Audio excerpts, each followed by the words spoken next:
পরে লন্ডন থেকে একজন মুফতি এসেছেন আমাদের দেশে। তিনি তিনি আমাদের মুসলমানদেরকে কুফরি আখ্যা দিচ্ছেন। আমরা একটি নতুন বাংলাদেশ চাই, যে রাজনীতিবিদরা ভারতের আশীর্বাদ দিয়ে দেশ শাসন করতে চায়, এমন শাসক আমরা চাই না। আজকে রাজনীতি, সন্ত্রাস আর চাঁদাবাজি একই অর্থ হয়ে দাঁড়িয়েছে। কিছু সংখ্যক লোক তাদের দলের নেতা কর্মীদের একমাত্র কাজ হলো শহরে গ্রামে চাঁদাবাজি করা।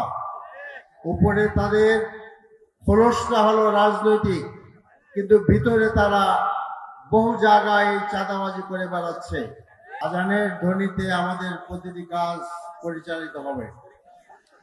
সেই কারণে আজান মুয়াজ্জিন যখন আজান দিল, তখন আমার কথা বলার কোনো সুযোগ নাই, সময় খুব কম। আমি যেটা বলতে চাচ্ছি সেটা হলো এই, যে সেই পুরানো ধাঁচের রাজনীতি যদি চলতে থাকে, তাহলে এত লোকের জীবন দান অর্থহীন হয়ে যাবে।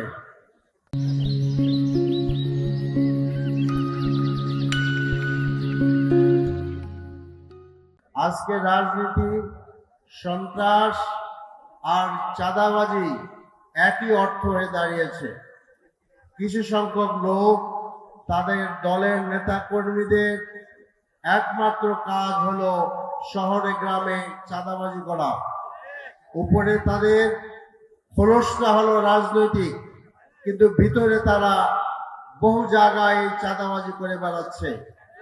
এই চাঁদাবাজির কারণে মানুষের জীবন আজকে ওষ্ঠাগত। কাজে এই চাঁদাবাজি, দুর্নীতির বিরুদ্ধে নতুন একটি বাংলাদেশ গড়তে চাই আমরা। আরেকটি কথা বলতে চাচ্ছি, যে আজকের বাংলাদেশ ভারতের আধিপত্যবাদের বিরুদ্ধে একটি স্বাধীন সার্বভৌম মাথা উঁচু করে দাঁড়িয়ে থাকার একটি বাংলাদেশ আমরা করতে চাই। আরেকটি কথা বলি, আমি শেষ করতে চাচ্ছি। আমরা দেখতে পাচ্ছি গতকাল, গত পরশু এবং আরো অন্যান্য দিনে আমাদের নারী কর্মীদের উপরে হামলা চালানো হচ্ছে। বলা হয়েছে তারা নাকি আপনার নির্বাচনী আচরণ বিধি লঙ্ঘন করছেন। নির্বাচন আচরণ বিধি লঙ্ঘন করলে তাদেরকে ফিজিক্যালি অ্যাসল্ট করার কোনো দায়িত্ব তো আপনার নাই। সেই জন্য প্রত্যেকটা আসনে একজন করে ম্যাজিস্ট্রেট রয়েছে, আপনি তার কাছে যেতে পারেন। আজকে ক্ষমতায় যাওয়ার আগেই যারা নারীদের বোরখা ধরে টানাটানি করে, আমাদের ভাইদেরকে যারা অত্যাচার করে, আহত করে, তারা যদি ক্ষমতায় যায়, তারা নারীদের কি অবস্থা করবে তা আপনারা ভালোই করে বুঝতে পারছেন। আরেকটি কথা বলি, আমি শেষ করতে যাচ্ছি। সেটা হলো এই, যে আমি দেখতে পাচ্ছি যে একটি বৃহৎ দলের প্রধানের বক্তৃতার বিষয়বস্তু শুধু জামাত ইসলামী, অন্য কোনো কথা তিনি বলেন নাই। আজকে সিলেটের বক্তৃতা আমি পড়লাম, তিনি বলেছেন জামাত ইসলামী নাকি জান্নাতের টিকিট বিক্রি করছে।